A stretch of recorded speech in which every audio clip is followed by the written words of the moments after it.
مرد و خواتین سبوں کے لیے یہ بات ہے، بالخصوص مردوں کے لیے ایک خاص بات ہے، عورتوں کو بھی اسی سے ملتی جلتی ایک بات ہے، وہ یہ ہے کہ اپنے بالوں کو مکمل طور پر منڈوانا یا کٹ کروانا، دونوں صورتیں ہیں۔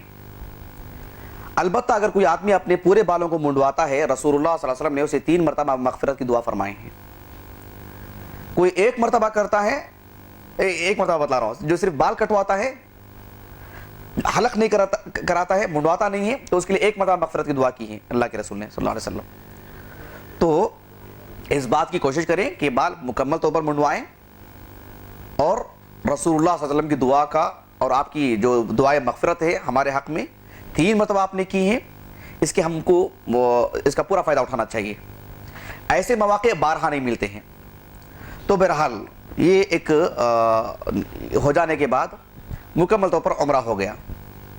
خواتین کے لیے نہ بال کٹوانا ہے نہ منڈوانا ہے، بس جو کٹوانے والی بات ہے بس برائے نام، اتنے سے وہ خود بھی کر لے سکتی ہیں، باقاعدہ دکان جا کے کروانے کی بھی ضرورت نہیں، اپنے روم جائیں برائے نام اپنے ہاتھ سے وہ خود کر لے، وہ بھی کافی ہے، بس برائے نام ان کو کروانا چاہیے، پورے بال کٹوانا نہیں چاہیے، اور پھر منڈوانے کی تو بات ہی نہیں آتی۔ یہ ہو جائے پھر غسل کر لیا، عام لباس پہن گئے، بات ہو گئی۔ اللہ نہ کرے انسان ہے، بشر ہے، کوئی غلطی ہو جائے، وہ صفا مروہ کی سعی کرنے کے بعد سیدھا روم چلا گیا، نہا لیا، عام لباس میں پہن لیا، تو ایسی صورت میں جیسے اسے یاد آیا ارے میں تو بال نہیں کٹوایا ہوں، تو پھر فوری طور پر احرام کا کپڑا پہنے اور جا کر کے بال کٹوا لے یا منڈوا لے، آ کر کے پھر سے نہا کر کے عام لباس میں پہن لے، اس پر کوئی کفارہ نہیں، اس لیے کہ بھول پر اس نے کیا ہے، جیسے یاد آ گیا تو وہ عمل کر لینا چاہیے، اس پر کوئی مواخذہ نہیں۔ البتہ یہ عمل ایسا ہے کہ اسے مکمل کرتے رہنا چاہیے اور محفوظ رکھنا چاہیے عبادتوں کو، اس کے بعد وہ، اس کے بعد وہ، اس کے بعد وہ، اور جتنا جماعت میں آدمی رہے گا اس قدر اس کی عبادتیں بھی محفوظ رہیں گی۔ جتنا تنہا رہے گا، پورا بھروسہ اپنے آپ پر رہے گا، بہت مشکل ہو جائے گی اس کے لیے۔ جماعت میں رہے گا، ایک دوسرے کے ساتھ رہے گا، عبادتوں کو نبھانے میں آسانی ہو جاتی ہے، عبادتوں کو محفوظ کر سکتا ہے وہ۔ یہ معاملہ عمرہ کا ہوگا، یہاں تک معاملہ عمرہ ہو گیا، یہاں پر عمرے کی بات ختم ہو گئی۔ اس کے بعد چند چیزیں جو اہم ہیں اور بہت اہم ہیں اور غیر معمولی اہمیت کے حامل ہیں، وہ باتیں بھی میں آپ کو بتلانے جا رہا ہوں۔ سب سے پہلی بات عمرے سے متعلق، یہ جو عمرہ ہے ایک عبادت ہے، اس کو ویسے ہی کرنا چاہیے جیسے اللہ کے رسول نے کیا صلی اللہ علیہ وسلم۔ کوئی آدمی بال برابر بھی یہ کر لے کہ نہیں میں ایسا کروں گا، یہ میں اس مسلک کا پابند ہوں، میں ویسا، یہ حدیث ہو تو ٹھیک ہے، وہ اس کی عبادت تو کیا، وہ پتہ نہیں وہ مسلمان بھی ہوگا کہ نہیں۔ آپ وسلم کی باتوں کو اگر پیچھے کرتا ہے تو وہ، یہ ہر عبادت کو اللہ کے رسول کے طریقے پر کرنی چاہیے، بالخصوص یہ عبادت جو کبھی کبھار کی جاتی زندگی میں، یا ہو سکتا ہے زندگی میں 1 مرتبہ، تو اس کا پورا لحاظ کرنا چاہیے۔ یہ ہو جانے کے بعد عمرے سے متعلق ایک بات بتلاتا ہوں میں آپ کو۔ یہ جو عمرہ ہے رسول اللہ صلی اللہ علیہ وسلم نے اس کو مستقل ایک سفر کے حد تک رکھا ہے۔ آدمی اپنے گھر سے سفر کے لیے نکلے، اس کے لیے احرام کا کپڑا، اس کے لیے میقات، پھر اس کے بعد طواف، یہ ایک مستقل ایک عبادت۔ جس طریقے سے آج ایک معمول بن چکا ہے کہ ایک آدمی یہاں سے عمرے کے گھر سے جاتا ہے اور ایک مرتبہ عمرہ کر لیا، کر لینے کے بعد وہاں سے مدینہ جانے کے راستے میں ایک علاقہ ملتا ہے تنعیم، وہاں جا کر کے روزانہ 1 دن میں 2 یا دوسرے دن 4، یہ فلاں کے نام پر، یہ فلاں کے نام پر 1 سے زائد مرتبہ عمرہ کرنا، یہ نہ اللہ کے رسول سے ثابت ہے صلی اللہ علیہ وسلم، نہ آپ کے صحابہ سے ثابت ہے، نہ تابعین سے، آپ صلی اللہ علیہ وسلم سے ثابت نہیں، کوئی بتا نہیں سکتا۔ ایک بات آتی ہے ام المومنین عائشہ رضی اللہ عنہا، جب آپ صلی اللہ علیہ وسلم حج کے لیے آئے، جسے حجۃ الوداع کہتے ہیں، زندگی میں ایک ہی حج کیا تھا آپ صلی اللہ علیہ وسلم نے، جیسے ہی مدینے سے اوپر سے آ رہے تھے، یہ مکہ ہے، مان لیجئے کہ سعودی عرب ہے، یہ مکہ اور یہ مدینہ ہے۔ مدینے سے آنے کے بعد مکے کا جو بالکل انٹرنس ہے آج کا، ایک علاقہ ہے، اس کا نام ہے صرف یا صریف، ایک علاقہ ہے جہاں میمونہ رضی اللہ عنہا مدفون ہے۔ میمونہ رضی اللہ عنہ، ام المومنین میمونہ رضی اللہ عنہا، ان کی شادی بھی وہی ہوئی تھی، مدفون بھی وہی ہیں وہ، ام المومنین میمونہ رضی اللہ عنہا۔ تو جب حج کے لیے آ رہے تھے اللہ کے رسول صلی اللہ علیہ وسلم، اس علاقے میں وہ حائضہ ہو گئی ام المومنین عائشہ رضی اللہ عنہا، اور رونے لگی وہ۔ بعد میں آپ سب نے کہا کہ دیکھو اللہ نے تمہارے حق میں جو بنات آدم کے لیے لکھ رکھا ہے وہ تمہارے لیے ہے ہی وہ۔ اس کے بعد کیا ہوا، آپ صلی اللہ علیہ وسلم نے ان کو عمرہ کرنے سے باز رکھا، اس لیے کہ طواف وغیرہ کرنے کی بات آتی ہے. آپ صلی اللہ علیہ وسلم نے جو عام حاجی ہیں وہ پورے ارکان کو بجا لانے کا حکم دیا, عمرہ کرنے سے روک رکھا اللہ کے رسول نے صلی اللہ علیہ وسلم. جب آپ صلی اللہ علیہ وسلم پورا حج کر لیے واپس مدینہ جانے لگے تو جیسے میں نے کہا کہ یہ میں آپ کو بتلاتا ہوں کہ اس میں ایک تاریخی بات کیا ہے.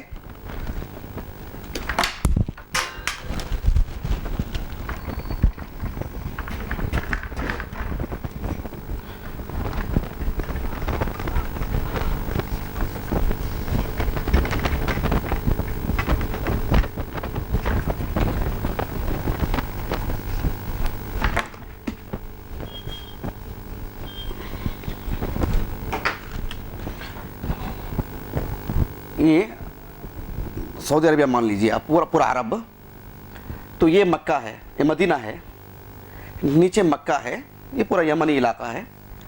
اب غور طلب بات کیا ہے, رسول اللہ صلی اللہ علیہ وسلم مکے سے مدینے سے مکے کو آئے اور آپ نے پورا حج کر لیا, تو یہ جو کعبۃ اللہ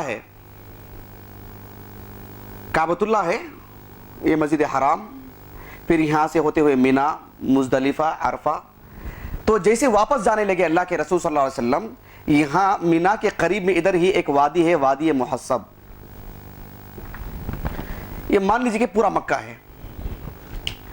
پیارے رسول صلی اللہ علیہ وسلم جب واپس جانے لگے اس وادی سے جہاں شیب ابی طالب ہے, جہاں 3 سال گھاٹی میں بند کر دیا گیا تھا اللہ کے رسول کو صلی اللہ علیہ وسلم, اس سے تھوڑا آپ جائیں گے آگے ایک وادی ہے, وادی محصب نام کی.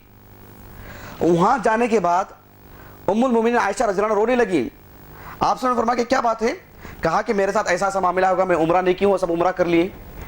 تو یہ جو مکہ ہے اس کے جو حدود ہیں, حدود حرم, وہ 5 ہیں. وہ کتنے ہیں؟ 5 ہیں.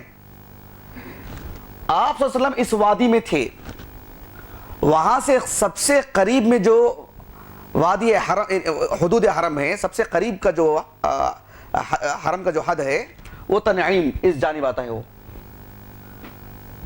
وہیں سے آگے ہوتے ہوئے مدینہ. تو رسول اللہ صلی اللہ علیہ وسلم نے عبد الرحمن رضی اللہ عنہ جو آپ کے سگے بھائی ہیں, دونوں کی ماں ایک, دونوں کے باپ ایک, کیونکہ اسماء رضی اللہ عنہا اور عائشہ رضی اللہ عنہا دونوں کے باپ ایک ہیں, ابو بکر صدیق رضی اللہ عنہ ماں الگ الگ ہیں, لیکن عبد الرحمن رضی اللہ عنہ جو ہیں دونوں کے ماں بھی ایک, دونوں کے باپ بھی ایک. آپ صلی اللہ علیہ وسلم نے عبد الرحمن رضی اللہ عنہ کے ساتھ ان کو بھیجا کہ تنعیم جائیں, کیونکہ سب سے قریب وہی ہے حدود حرم میں سے. وہاں سے احرام باندھ کر کے آئیں اور آ کر کے عمرہ کر لیں. اب غور طلب بات کیا ہے, شیخ الاسلام ابن تیمیہ رحمہ اللہ نے بڑے پتے کی بات کہی ہے. شیخ الاسلام ابن تیمیہ رحمہ اللہ فرماتے ہیں کہ عبد الرحمن رضی اللہ عنہ ام المومنین عائشہ رضی اللہ عنہا کو لے کر کے آئے اور آ کر کے عمرہ کرا لیے, اور آپ سب انتظار کر رہے تھے. آپ کو معلوم ہونا چاہیے کہ اگر ایک سفر میں 1 سے زائد مرتبہ عمرہ کرنے کی بات ہوتی تو اور بھی صحابہ چلے جاتے, وہی وقت تو اتنا ہی لگ رہا ہے کہ ہم بھی جا کے کر کے آ جاتے ہیں. ایسا نہیں ہوا, نہ ہی اللہ کے رسول نے کیا صلی اللہ علیہ وسلم. بات سمجھ رہے ہیں آپ؟ حالانکہ وقت تو اتنا ہی لگتا ہے نا, وقت کسی کا ضائع بھی نہیں ہو رہا ہے. اور خیر کے معاملے میں ہمارے جیسے نہیں تھے صحابہ رضی اللہ عنہ اجمعین, ان میں سے کوئی بھی نہیں گئے. ایک بات یہ سوچنے کی. دوسری بات یہ ہے کہ ام المومنین عائشہ رضی اللہ عنہا اس حج اور اس عمرے کے بعد لگ بھگ 50 سال زندہ تھی. کتنے سال؟ 50 سال, 45 سال کے کم و بیش باحیات تھی. وہ بے شمار حج کیے انہوں نے. ایک مرتبہ بھی یہ بات ثابت نہیں ہے کہ انہوں نے اس عمل کو دوبارہ انجام دیا ہو. ایک سفر میں 2 عمرہ انہوں نے کیے ہوں, جبکہ انہی کو سب سے پہلی اجازت دی گئی. وہ ان کو معلوم تھا کہ ان سے عمرہ نہیں ہوا تھا تو عمرہ کرنے کی اجازت دی گئی, ورنہ وہ خود اس عمل کو نہیں کی. چاہے جائے کہ ان کا نام لے کر آج عمل کیا جائے. یہ بات واضح ہوگی اچھی طریقے سے. یہ شیخ الاسلام ابن تیمیہ رحمہ اللہ نے اپنے جو الاختیارات العلمیہ کے نام پر ان کی جو کتاب مطبوع ہے اس میں یہ بات لکھی ہوئی ہے. خود ام المومنین عائشہ رضی اللہ عنہ جن کو اجازت دی گئی, جو صاحب واقعہ ہیں, انہوں نے ہی اس کو دوبارہ انجام نہیں دیا ہے. چاہے جائے کہ ان کا نام لے کر کے حج کیا جائے. اور سلف سے بھی یہ بات ثابت نہیں ہے. علماء کراہت کرتے تھے اس بات کو, اور پھر اس سے تکلیف بھی ہوتی ہے لوگوں کو. طواف کرتے ہیں, اتنی بھیڑ ہوتی ہے, 1 سے زائد مرتبہ آ کر کے عمرہ کر کے آتے ہیں, مزید بھیڑ میں اضافہ کرتے ہیں. مزید تکلیف کا باعث بنتے ہیں یہ لوگ، اس طرح کے لوگ عبادتوں میں. تو یہ جو عبادت ہے اس کو اسی انداز میں کرنی چاہیے جس انداز میں اللہ کے رسول نے کی. یہ عمرے سے متعلق باتیں تھیں. یہ باتیں ہو گئی. اس کے بعد ایک اور بات ہے جو بہت ہی اس کا لحاظ کرنا پڑے گا کہ اللہ سبحانہ و تعالیٰ ہمیں اس علاقے میں لے کے جا رہا ہے جو علاقہ دنیا کا سب سے اونچے درجے کا علاقہ ہے، سب سے ممتاز. ان علاقوں کی بھی معلومات رکھنی چاہیے، اس کا بھی خیال رکھنا چاہیے. اللہ کے رسول صلی اللہ علیہ وسلم نے جو حدود حرم میں داخل ہوتے ہیں ان کے تعلق سے کچھ احکامات بتلائے ہیں. آپ صلی اللہ علیہ وسلم نے فرمایا کہ وہاں کوئی شکار نہیں کرے گا. ظاہر بات ہے کوئی کرتا نہیں، کوئی شکار، کوئی جانور نظر بھی نہیں آتا ہے، لیکن یہ معلومات رکھنا چاہیے اس کی عظمت کے سلسلے میں. کوئی شکار نہیں کرے گا، کوئی وہاں کے درخت نہیں اکھیڑے گا، وہ درخت جو فطری طور پر آتے ہیں. ورنہ راستوں کے درمیان آپ دیکھیں گے کہ حکومت درختوں کو نکالتی رہتی ہے. وہ درخت خود لگائے ہیں، وہ ضرورت نہیں ہونے پر وہ خود نکال دیتے ہیں، وہ بات نہیں آئے گی.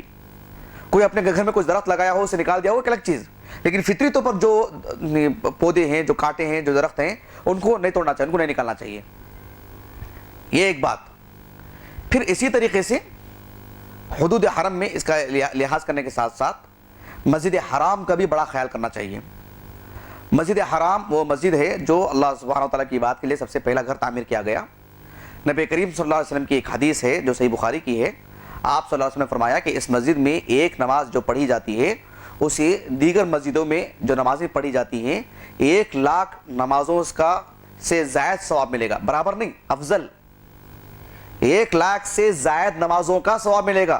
1,00,000 نمازوں کے برابر کا نہیں، برابر کا ترجمہ نہیں کرنا چاہیے، افضل، اس سے بھی بڑھ کر کے ثواب ملے گا 1,00,000 نمازوں سے بڑھ کر کے. تو اس بات کا پورا اہتمام کریں کہ آپ کی 5 وقتہ فرض نمازیں وہیں پر ہوں مسجد حرام کے اندر. یہ 1,00,000 نمازوں کا جو ثواب ہے اس کا تعلق فرض نمازوں سے ہے، نفل نمازوں سے نہیں. کس سے ہے؟ فرض نمازوں سے ہے، نفل نمازوں سے نہیں. البتہ ایسی نفل نمازیں جو اجتماعی پڑھی جاتی ہیں، جیسے تراویح کی نماز ہے، چاند گرہن یا سورج گرہن کی نماز ہے، استسقاء والی نماز ہے، پھر اسی طریقے سے عیدین کی نماز ہے، یا پھر ایسی نماز ہے جس کا تعلق مسجد سے ہے، تحیۃ المسجد، طواف کے بعد 2 رکعت پڑھی جائے گی وہ نماز، یہ سب اس کے اندر داخل ہو جائیں گی. ورنہ جو رواتب ہیں فرض نمازوں کے آگے پیچھے کی نمازیں یہ گھر میں پڑھنا زیادہ بہتر ہے. مکے میں بھی اپنے روم جا کے کوئی پڑھتا ہے تو اسے زیادہ ثواب ملے گا مسجد حرام میں پڑھنے سے. تو مسجد حرام میں فرض نماز اگر کوئی آدمی پڑھتا ہے جماعت کے ساتھ اسے 1,00,000 سے زائد نمازوں کا ثواب ملے گا جو عام مسجدوں میں پڑھی جاتی ہیں. اس لیے اس کو کبھی بھی مس نہیں کرنا چاہیے. ایک بات. دوسری بات یہ ہے کہ احادیث میں جو بات آتی ہے کہ خواتین کو گھر میں نماز پڑھنا چاہیے اور گھر میں بھی بالکل اندر نماز پڑھنا چاہیے مسجدوں کے مقابلے میں، وہاں ان کو زیادہ ثواب ہے. یہ عبداللہ ابن مسعود رضی اللہ عنہ کا ایک اثر آتا ہے، آپ صلی اللہ علیہ وسلم سے منسوب بات نہیں ہے، عبداللہ ابن مسعود سے رضی اللہ عنہ، کہ وہ ہر جگہ ہے سوائے مسجد حرام کے. خاص کر جو حج عمرے کے لیے جاتے ہیں ان کو اس بات کی پوری گنجائش ہے کہ وہ اپنی 5 وقتہ نمازیں مسجد حرام میں پڑھیں. اس شعور کے ساتھ پڑھنا چاہیے، اللہ کے ہاں انہیں وہی ثواب وہی درجہ ملے گا. مسجد حرام کے سلسلے میں ایک بات یہ بھی معلوم کر کے رکھیں، چونکہ زمزم کا تعلق بھی وہیں سے ہے، زمزم کو بکثرت پینا چاہیے، خوب پینا چاہیے، خوب پینا چاہیے. سنن ابن ماجہ کی ایک حدیث آتی ہے جسے شیخ البانی رحمہ اللہ نے حسن کہا ہے. آپ صلی اللہ علیہ وسلم نے ایک صحابی سے پوچھا کہ زمزم پی لیے؟ کہا کہ ہاں. تو آپ صلی اللہ علیہ وسلم نے پوچھا کہ اس کا حق ادا کیے کیا؟ بولے کہ اس کا حق ادا کرنے کا کیا مطلب؟ کہا کہ اسے خوب پیو. اور آپ صلی اللہ علیہ وسلم نے یہ بھی فرمایا جو سنن ابن ماجہ کی روایت بسند صحیح، ایک مومن میں منافق میں فرق کرنے والی چیز بھی زمزم کا پینا ہے. منافق عموماً زمزم زیادہ نہیں پیتا ہے، زمزم کو خوب پینا چاہیے. اور رسول اللہ صلی اللہ علیہ وسلم نے یہاں تک فرمایا کہ ماء زمزم لما شرب لہ، جس مقصد سے زمزم پیا جائے گا اس کا اللہ تعالیٰ اسے اجر دے گا، اس کی وہ دعا قبول کرے گا. عموماً دیکھا جاتا ہے کہ لوگ صرف دنیا کے خاطر، اے اللہ میرا گھر بن جائے، میری یہ ہو جائے، میری بچوں کی شادی ہو جائے، بس اپنی دنیا موج مستی گزارنے کے لیے دعا کر کے آتے ہیں. ایسی دعائیں بمشکل نکلتی ہیں. اے اللہ مجھے تیرے دین پر ثابت قدم رکھ، تیری معرفت عطا فرما، تیرے اسماء حسنہ کا مجھے علم عطا کر، آپ کی سیرت کو میں اچھے سے پڑھ سکوں، اس کی مجھے توفیق عطا فرما، مجھے عبادتوں میں سکون عطا فرما، مجھے جو ہے قرآن مجید پڑھنا نہیں آتا، مجھے قرآن مجید پڑھنا سکھا دے، اس کے مجھے وسائل فرما، اس کے لیے مجھے آسانی عطا فرما، مجھے دین پر ثابت قدم رکھ، مجھے جو ہے کلمہ توحید پر میری موت ہو، تم مجھ سے راضی رہے، تم مجھ سے ایسے اعمال کی توفیق عطا فرما. یہ سب ہونی چاہیے، یہ دعائیں ہونی چاہیے.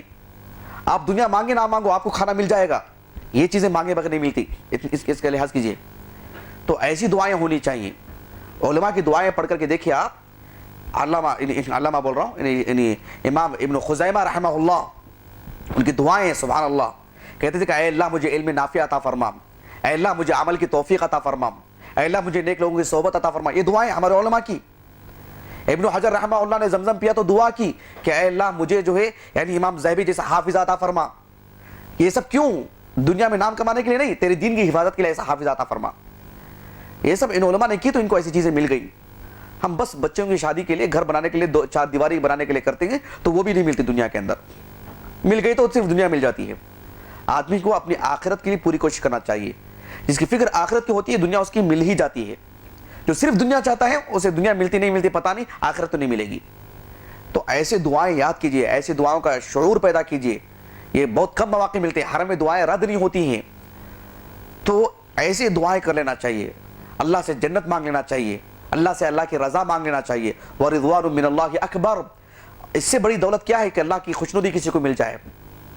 جب جنت والے جنت میں داخل ہو جاتے ہیں اللہ تعالیٰ کہے گا کہ کیا تم کو ساری نعمتیں مل گئیں، سب سے اس سے بڑی نعمت نہ دے دوں؟ بندے کہیں گے، جنتی کہیں گے کہ اللہ اس سے بھی بڑی نعمت کوئی ہو سکتی ہے؟ کہا کہ آج سے صرف میں تم سے راضی ہوں، میری رضا تمہارے لیے ہے. اللہ اکبر. آپ اندازہ لگا سکتے ہیں؟ یہ دعائیں ہونی چاہیے کہ اللہ تو ہم سے راضی ہو جائے، اللہ تیری خوشنودی مجھے مل جائے. یہ چیزیں جو مس کر لیتا ہے پھر تو اس کا آنا جانا، اس کا پیسہ سب پتہ نہیں کس کام کا ہے کہ نہیں پتہ ہے. تو ہماری دعاؤں کا خاص اہتمام کرنے، بچانا چاہیے کیا مانگ رہے ہیں ہم دعا کو. آپ کو معلوم ہونا چاہیے کہ نبی کریم صلی اللہ علیہ وسلم کو ایک صحابی نے، کعب بن عجرہ رضی اللہ عنہ نے کہا کہ اللہ کے رسول نے میری دعاؤں میں یعنی پاؤ حصہ آپ پر درود پڑھتا ہوں، میں اس سے بھی زیادہ کروں؟ آپ نے کہا کہ اس سے بھی زیادہ. سنن ترمذی کی بسنت ہے، صحیح روایت ہے یہ. اس سے بھی زیادہ اللہ کے رسول نے کہا کہ پوری دعا میں صرف درود پڑھتے رہو، اللہم صلی علی محمد، تمہاری دنیا اور آخرت کے سارے مسائل اس کے لیے کافی ہو جائیں گے. تمہیں مانگنے کی بھی ضرورت نہیں کہ اللہ مجھے دنیا میں یہ دے وہ دے، یہ پڑھ لو تو سب مل جائے گا اس میں. یہ یعنی زمزم پیتے ہوئے یہ سب دعا کرنا چاہیے، اللہم صلی علی محمد. یہ کسی کے لیے دعا نکلتی ہے عموماً کہ اللہ کے کوئی درود بھیجتا ہے زمزم پیتے ہوئے کہ اپنی دنیا اپنی زندگی بناتا ہے وہ؟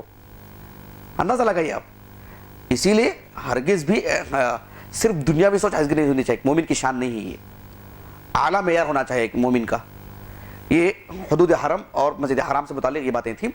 تو مسجد حرام میں اپنا وقت گزارنا یہ سب ہونا چاہیے. ہو سکتا ہے کوئی بات چھوٹ گئی ہو، آپ یاد آگے تو مجھے بتا دیجیے تاکہ بات ریکارڈ ہو رہی محفوظ ہو جائے. نہیں، مسجد حرام میں یہ مختلف ہی مسئلہ ہے. قول فیصل راجح مسئلہ یہی ہے کہ صرف مسجد حرام، پورے مکے میں کہیں بھی ایسا نہیں ہے، صرف مسجد حرام میں.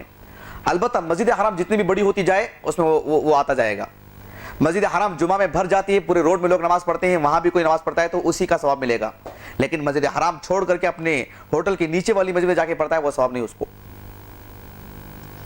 یہ پکی بات ہے، یہ راجح قول ہے. یہ سمجھ رہے ہیں؟ مسجد الکعبہ، جس مسجد میں کعبہ ہے وہ مسجد، سب مسجدیں نہیں. نہیں، حدود حرم میں کہیں بھی نہیں، مسجد حرام جو مسجد الکعبہ جو ہے وہ. بات واضح ہو گئی جی. یہ اصل میں ہے معاملہ بڑا. یہ بعض اہل علم نے وہ بات کہی ہے لیکن وہ بات صحیح نہیں ہے، وہ بات صحیح نہیں ہے. یہی بات صحیح ہے واللہ اعلم دلائل کی روشنی میں. ایک بات یہ ہو گئی، شیخ البانی رحمہ اللہ کے ایک شاگرد نے بڑی تفصیلی گفتگو کی اس معاملے میں. دوسرا معاملہ یہ ہے کہ مکے سے مدینے کو جانے کے بعد، کیونکہ آج کل کے ہمارے سفر میں مدینہ آ ہی جاتا ہے، جبکہ عمرہ اور حج سے مدینے سے کوئی تعلق نہیں، لیکن چونکہ ہمارے سفر میں وہ بھی ہے تو یہاں چند باتوں کا لحاظ کرنا پڑے گا. کوئی آدمی ہرگز بھی اس کی نیت نہ کرے کہ میں اللہ کے رسول کی قبر کے لیے جا رہا ہوں، وہ زیادتی کر رہا ہے شریعت میں. وہ مسجد نبوی کے لیے جانا الگ ہے، صرف اللہ کے رسول کی قبر ہے کر کے جانا الگ ہے، اس پہ گناہ ملے گا اس کو. وہ آپ صلی اللہ علیہ وسلم کا نافرمان ہے، محبت کرنے والا نہیں ہے شخص وہ. اس لیے کہ اللہ کے رسول صلی اللہ علیہ وسلم نے کہا کہ صرف 3 جگہیں ہیں جہاں سفر کیا جا سکتا ہے عبادت کے لیے. سفر بول رہا ہوں میں، فرق کرنا چاہیے. آپ صلی اللہ علیہ وسلم کی قبر کے پاس جانے کا انکار نہیں ہے، نعوذ باللہ، سفر جسے بولتے ہیں. ورنہ آپ دیکھیے شیخ شنقیطی رحمہ اللہ فرق کرتے ہیں, امام شوکانی رحمہ اللہ نے بھی فرق کیا ہے کہ اللہ کے رسول صلی اللہ علیہ وسلم مدینے میں رہتے ہوئے بقی جایا کرتے تھے پابندی کے ساتھ.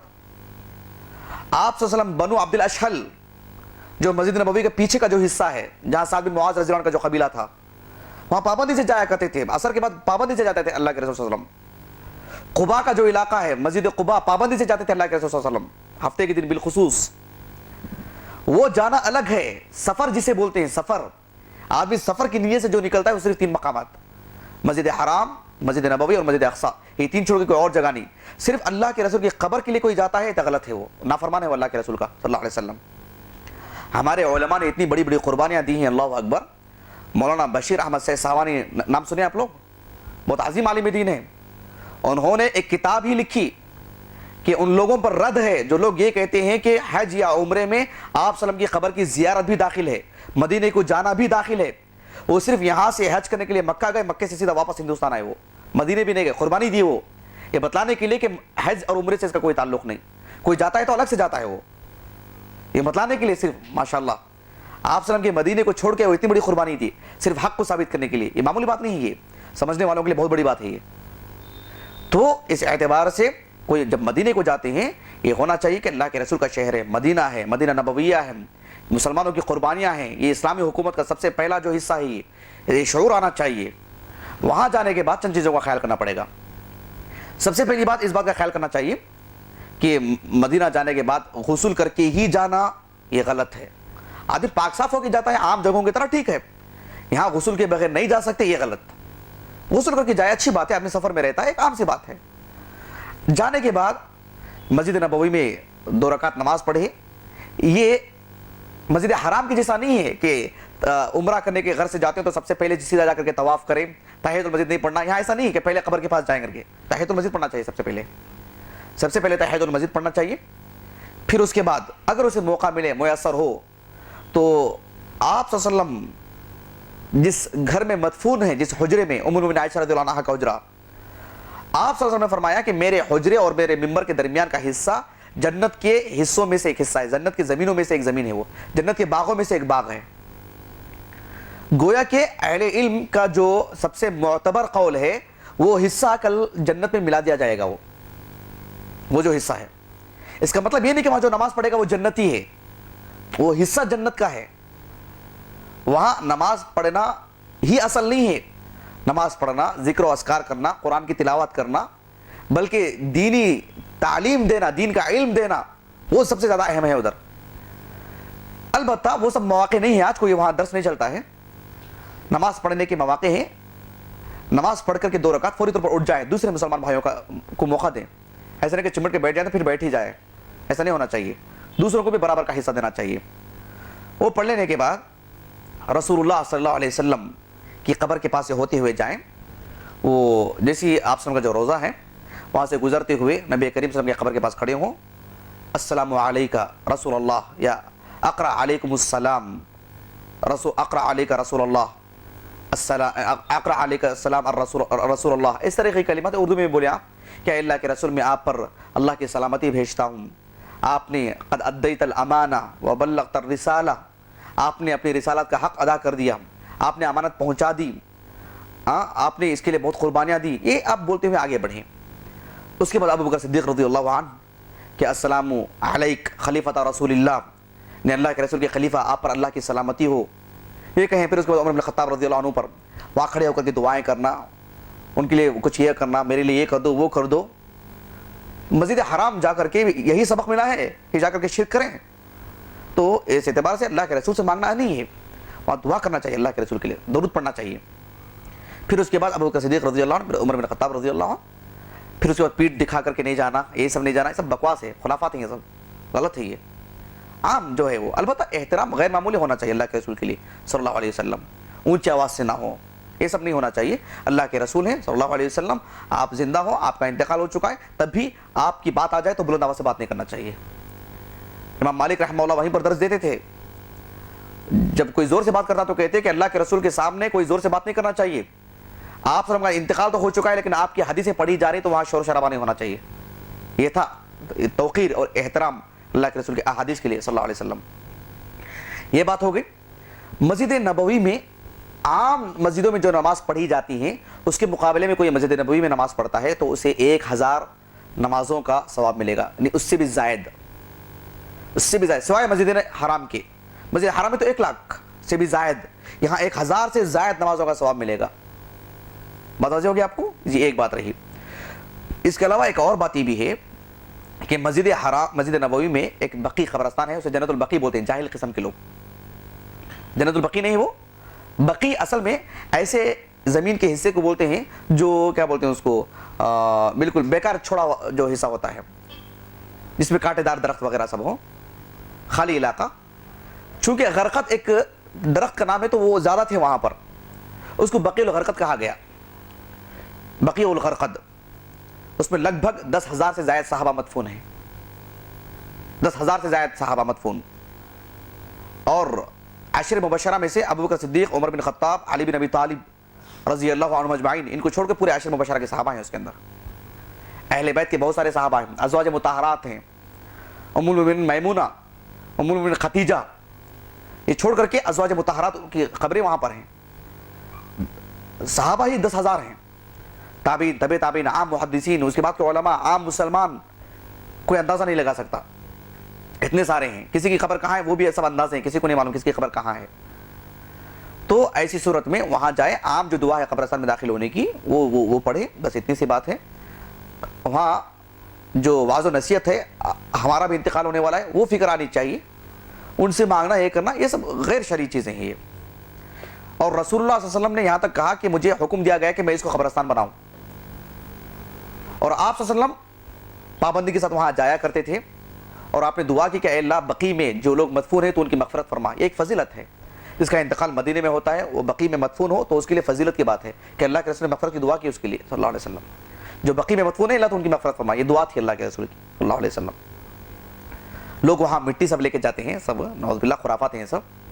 اچھا, مدینے میں ایک اور بات ہے. مدینے میں مسجد نبوی اگر آپ چھوڑ دیں گے تو صرف ایک ہی مسجد ہے, مسجد قباء, جہاں آپ جا سکتے ہیں نماز پڑھنے کے لیے. اس کے علاوہ کوئی اور مسجد نہیں. تاریخی مسجدیں بہت ہیں. مسجد غمامہ کر کے ایک ہے جہاں آپ صلی اللہ علیہ وسلم کا عیدگاہ تھا, وہاں ایک مسجد بنا دی گئی ہے. آپ صلی اللہ علیہ وسلم نے ایک جگہ جمعہ پڑھی ہے, وہاں ایک مسجد بنا دی گئی ہے. آپ صلی اللہ علیہ وسلم نے جو معروف حدیث ہے کہ میں نے 3 دعائیں کی, دعائیں قبول ہو گئیں, ایک دعا رد کر دی گئی, وہاں ایک مسجد بنا دی گئی ہے. آپ صلی اللہ علیہ وسلم سے جبرائیل علیہ السلام آ کر کے کہا کہ جو آپ پر ایک مرتبہ درود پڑتا ہے اس پر اللہ کی 10 رحمتیں نازل ہوتی ہیں, وہاں ایک مسجد بنا دی گئی. عمر بن عبدالعزیز رحمہ اللہ نے اس کا بڑا خیال کیا, لیکن وہاں جا کر کے نماز پڑھنا کوئی مشروع نہیں ہے. مسجد قبلتین, اور آپ کو مسجد قبلتین میں پڑھنے کی کوئی خاص فضیلت نہیں ہے. اور مسجد قبلتین بھی اس جگہ میں نہیں جس جگہ میں اس دور میں مسجد تھی, کچھ الگ بنائی گئی, الگ جگہ میں بنائی گئی مسجد وہ. تو ان سب جگہوں میں نماز پڑھنے کی کوئی فضیلت نہیں. البتہ جو لوگ ایک عمرے میں 5-5, 6-6, 10-10 عمرے کرتے نا, ان کے لیے ایک اچھی سہولت کی بات ہے. جو ایک چیز کو اللہ کے خاطر چھوڑتے ہیں اللہ ان کو اس سے بہتر چیز عطا کرتا ہے. حدیث ہے اللہ کے رسول کی صلی اللہ علیہ وسلم, جو اللہ کے خاطر کسی چیز کو چھوڑ دیتے ہیں اللہ ان کو اس سے بہتر چیز عطا کرتا ہے. وہاں عمرہ کرنے کے بعد ایک مرتبہ عمرہ ہو گیا, بار بار عمرہ کرنا یہ ثابت نہیں ہے. مدینے میں آنے کے بعد اللہ کے رسول صلی اللہ علیہ وسلم نے کہا, سنن ابن ماجہ کی روایت ہے, جو آدمی اپنے گھر سے وضو کر کے مسجد قباء جاتا ہے, 2 رکعت نماز پڑھتا ہے, کامل عمرے کا ثواب. جیسے ایک آدمی یہاں جتنا خرچہ کرتا ہے, ٹینشن لیتا ہے پاسپورٹ بنانے کا, یہ کرنے کا, ٹکٹ کرنے کا, پیسے دینے کا, پھر جو احرام کا کپڑا, پھر کیا کچھ مسائل ہیں, کس قدر جو اتنے دن کام نہیں کرنے کا, اسے اپنے پیسے بچا کے رکھنا, گھر والوں کو دینا, یہ جو ساری چیزیں جو اس کے اندر آ جاتی ہیں, پھر کتنے تکلیفیں وہ برداشت کرتا ہے. اللہ کے رسول صلی اللہ علیہ وسلم نے کہا کہ بس اپنے کمرے سے وضو کر کے جانا, 2 رکعت جا کے قباء میں نماز پڑھ کے آنا, آرام سے, کوئی مشکل نہیں. کار میں جائے, کار میں آئیے, کامل عمرے کا ثواب. آپ دن میں 2 مرتبہ جا کے آئیے. آپ مدینے میں 7 دن رہتے ہیں تو آپ 14 مرتبہ کر کے آئیے. سبحان اللہ, یہ چیز چھوڑ کر کے خواہ کا وہ کام کرتے ہیں. اور اس کا لحاظ کرنا چاہیے کہ اپنے کمرے سے وضو کر کے جائے. ہم لوگ جب گزشتہ سال عمرے کے لیے گئے تھے تو پوری جماعت میں ایک ہی سلفی تھا, یعنی ان کی فیملی چھوڑ کر کے, یہ بھی ہمارے ساتھ ہے سمیع اللہ بھائی, ان کی فیملی چھوڑ کر کے میں ایک ہی لیڈیز تھا, نہیں میں اور یہ سمجھ لیجئے. تو پورے کے پورے ایسے عام لوگ, عام مسلمان تھے, نہیں حنفی مسلک کے. ان کو فردن مل کر کے ہم لوگوں نے کہا تھا کہ دیکھیے اب قباء جا رہے ہیں, کمرے سے وضو کر کے جائیے, کامل عمرے کا ثواب ملے گا آپ کو. کیا ان لوگوں نے اپنے اپنے کمرے میں وضو؟ وہاں قباء میں جا کے دیکھا تو سب وضو کر کے آ رہے ہیں. میں نے کہا کہ بھائی سبحان اللہ، آپ نے اتنی عظیم عبادت کھولی، آپ کو کامل درجے کا، کامل عمرے کا ثواب ملنے والا تھا آپ کو. کہا کہ نہیں، مسجد قباء آ کے یہاں کے پانی سے وضو نہیں کریں گے تو کیسے؟ یہ سب جو ہے تکلفات ایسے کر کے اپنی عبادتیں ضائع کرتے ہیں. عجیب. اللہ رب العالمین نے علم عطا فرمائے، علم نہیں ہونے کی وجہ سے صرف جہالت کے نقصانات یہ سب. کامل عمرے کا ثواب ملتا ہے. اور آپ اس بات کا اہتمام کریں کہ آپ صلی اللہ علیہ وسلم جمعہ کے دن، ہفتے کے دن قباء جایا کرتے تھے. آپ ہفتے کے دن بھی جانے کی کوشش کریں. اور مدینہ جانے کے بعد آپ وقت نکال کر کے جو ٹور میں جو گھماتے نا، یہ احد کا پہاڑ ہے، یہ احد کا میدان ہے، یہ سب کچھ ہونے والا نہیں اس سے. آپ اپنا پیسہ خرچ کر کے جائیے، آپ دیکھیے، احد میں کھڑے ہوئیے، آپ کو شعور آنا چاہیے سبحان اللہ یہ وہ جگہ ہے، کیسی قربانیاں تھیں. ہم لوگ وہاں پر گئے، جن کو میں زندگی میں کبھی روتے ہوئے نہیں دیکھا، ان کی بھی آنکھوں سے آنسو نکل گئے. وہاں کے صحیح حالات سے واقف ہونا چاہیے، کیسا معرکہ تھا، کیا کچھ ہوا کر کے. یہ صرف ایسا نہیں کہ آج آپ احد کی جگہ میں جائیں گے جہاں معرکہ ہوا، جہاں جنگ ہوئی، پکنک کی جگہ بن گئی ہے. لوگ بیچ رہے ہیں، مزہ اڑا رہے ہیں، یہ کر رہے ہیں، فوٹو لے رہے ہیں، سب کچھ کر رہے ہیں. وہ معلوم ہی نہیں کہ کیسے ان کو دین ملا. یہ سب مسلمان لوگ ہیں جن کو وراثت میں دین ملا ہے، اس لیے احساس نہیں ہے. ان کی جو قربانیاں ہیں اللہ اکبر، آپ تصور نہیں کر سکتے. وہ اس کا علم ہونا چاہیے آدمی کو، اس کا احساس ہونا چاہیے. وہ احساس لے کر کے آئے تب اسے انشاءاللہ وہ پورے ایک عمرہ اور وہ حج اور وہ آنے جانے کا واقعی اسے کچھ فائدہ ہوگا. وہ احساس لے کے آنا چاہیے. آج کعبۃ اللہ میں جاتے ہیں ہم لوگ، دیکھتے ہیں کہ صرف اور صرف مسلمان، کوئی غیر مسلم نظر نہیں آتا. آپ تصور کر سکتے ہیں وہی کعبۃ اللہ ہے، وہی مطاف کی جگہ ہے جہاں اللہ کے رسول کو نماز پڑھنے کی اجازت نہیں تھی. آپ سجدہ کرتے تو آپ کے اوپر اجڑی ڈال دی جاتی تھی. آپ تصور کر سکتے ہیں آج؟ ہرگز نہیں کر سکتے، ہرگز نہیں کر سکتے. وہی جگہ ہے جہاں اللہ کے رسول کو روکا گیا صلی اللہ علیہ وسلم. تو یہ سب جب اس کا احساس نہیں ہوگا، آپ شیبہ ابی طالب جائیں گے جہاں 3 سال کی گھاٹی میں بند کر دیا گیا، زبردست اور بہترین روڈ بنا دیے گئے، اچھے خاصے علاقے بنا دیے گئے. وہ جب تک تصور نہیں آئے گا، سیرت کو نہیں پڑھ کے آئیں گے، سیرت کا صحیح جو چسکا نہیں لگے گا، پھر وہ صرف جانا آنا، صرف بازار میں اپنا وقت نکالنا، یہ دکان گئے، وہ دکان گئے، یہ ہوٹل گئے، وہ ہوٹل گئے، اس سے بہتر تھا کہ آپ یہیں کچھ کھاتے پیتے. اللہ سبحانہ و تعالیٰ آج ہم دیکھتے ہیں کہ ہر کس و ناکس جا رہا ہے، لیکن صحیح معنوں میں عبادت کا شعور لے کے جانے والا انگلیوں میں بھی گننا مشکل ہے. اللہ سبحانہ و تعالیٰ آپ کے اس قافلے کو مبارک قافلہ بنائے اور اللہ سبحانہ و تعالیٰ صحیح ڈھنگ کے ساتھ عبادت کو انجام دینے کی توفیق عطا فرمائے. یہ کچھ باتیں تھیں. اور آخر میں ایک بات بھائی میں بتلا دوں میں آپ کو، صحیح بخاری کی حدیث سے اللہ کے رسول صلی اللہ علیہ وسلم نے فرمایا، یعنی اس سفر میں حج یا عمرے کے جو آدمی جتنا زیادہ خرچ کرتا ہے، جتنی زیادہ مشقت برداشت کرتا ہے، اسے اسی کے بقدر ثواب بھی ملے گا. اللہ سبحانہ و تعالیٰ کہا خواہ مخواہ کے اپنے اوپر زبردستی نہیں لینا چاہیے. وہ ہو ہی جاتا اپنے آپ سے. وہ شکوے شکایتیں کے بغیر صبر کرتا ہے، جتنا زیادہ اتنا زیادہ اسے اجر ملے گا اللہ کے پاس. تو بہرحال ان سب چیزوں میں مدینہ جانے کے بعد اچانک مکہ جانے کے بعد طبیعتیں خراب ہو گئی، واویلا کرتے رہے، شکوے شکایت کرتے رہے، تنگی محسوس کریں، نہیں ہونا چاہیے.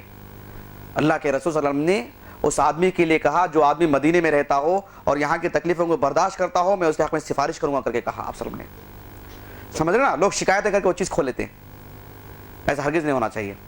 بہرحال یہ کچھ باتیں تھیں، میں آپ کے سامنے رکھا ہوں. کچھ خاص بات ہو تو پوچھیے ورنہ اپنی بات ختم کر دیں گے انشاءاللہ.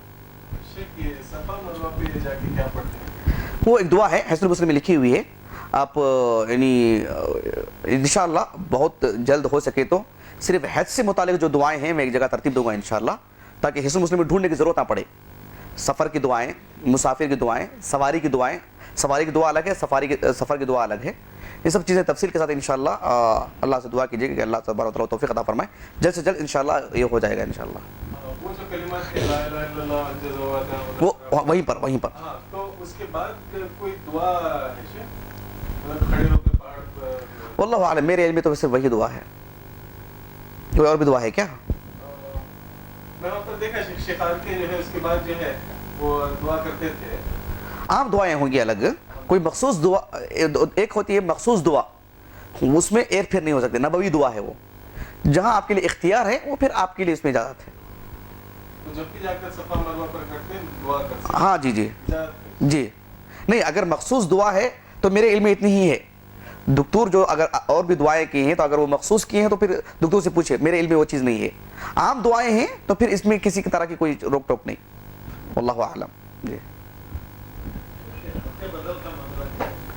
حج بدل کا معاملہ اجازت ہے اس میں، اسلام میں صحیح بخاری کی روایت ہے حج بدل کی.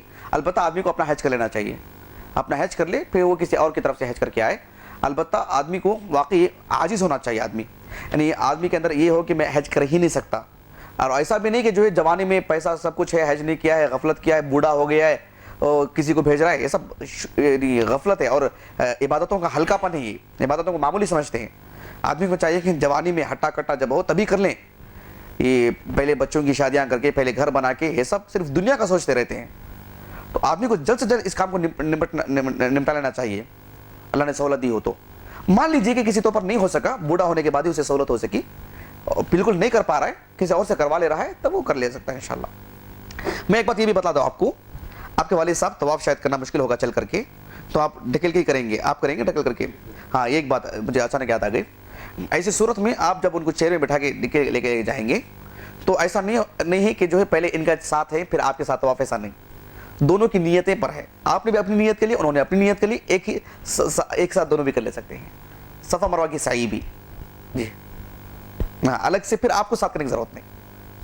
اچھا، مقام ابراہیم کے پیچھے جو پڑھنے کی بات ہے وہ اس کے پیچھے سے لے کر وہ جہاں تک جاتا ہے وہی مراد ہے، وہی مراد ہے، اس کی کوئی حد نہیں ہے، اس کی کوئی حد نہیں ہے، بس اپنے سامنے مقام ابراہیم، بس اتنی سی بات ہو جی۔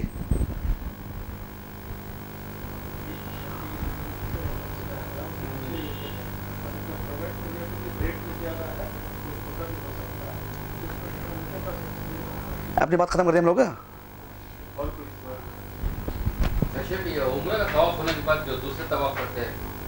طواف کے لیے کوئی طواف کے لیے چھوٹے، آپ طواف کبھی بھی کرو جی، طواف کے لیے کوئی معاملہ جی نہیں، اس کے لیے دلیل چاہیے، اس کے لیے دلیل چاہیے۔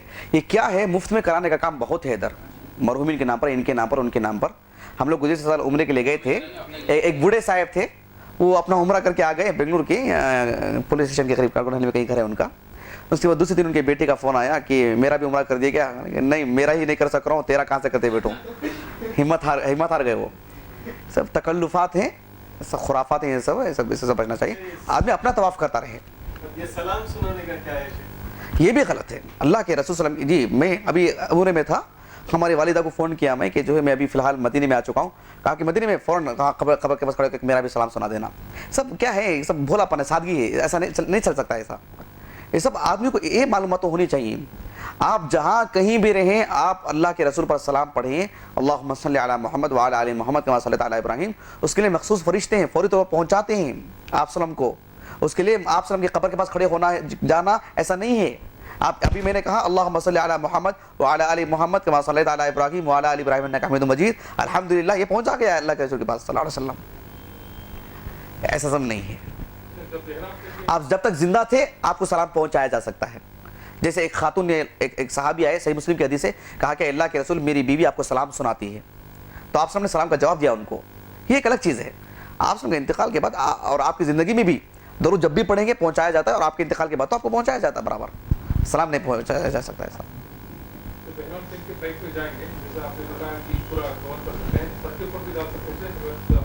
سر کے اوپر اس وقت ڈال سکتے جب تک کہ آپ میقات تک نہیں پہنچ پاتے، میقات کے بعد نہیں، میقات کے بعد جی، میقات تک پھر عام لباس میں ہیں آپ، میقات کے بعد نہیں، میقات سے آپ کا احرام کی حالت شروع ہو جاتی ہے، اذان ہو رہی ہے انشاءاللہ۔ پھر یہ ختم کرنے میں سمجھتا ہوں تقریباً باتیں آ گئی ہیں۔ نہیں، چھوتے ہیں تب بوسہ دیں گے، اشارہ کرنے پر نہیں جی۔ لکڑی کو دینا، میں بولا کہ 4 شکلیں ہیں، 3 شکلوں میں بوسہ دینے کی بات آتی ہے، ایک میں نہیں آتی۔ جہاں چھونے کی بات آتی ہے تو آپ کے ہونٹ اس کو لگ جائیں، یا آپ کا ہاتھ لگ جائے، یا چھڑی لگ جائے، تب آپ چھومیں، اشارہ کرنے پر چومنے والی بات نہیں ہے، ٹھیک ہے نا انشاءاللہ۔ سبحانک اللہم و بحمدک، اشہد ان لا الہ الا انت، استغفرک و اتوب الیک۔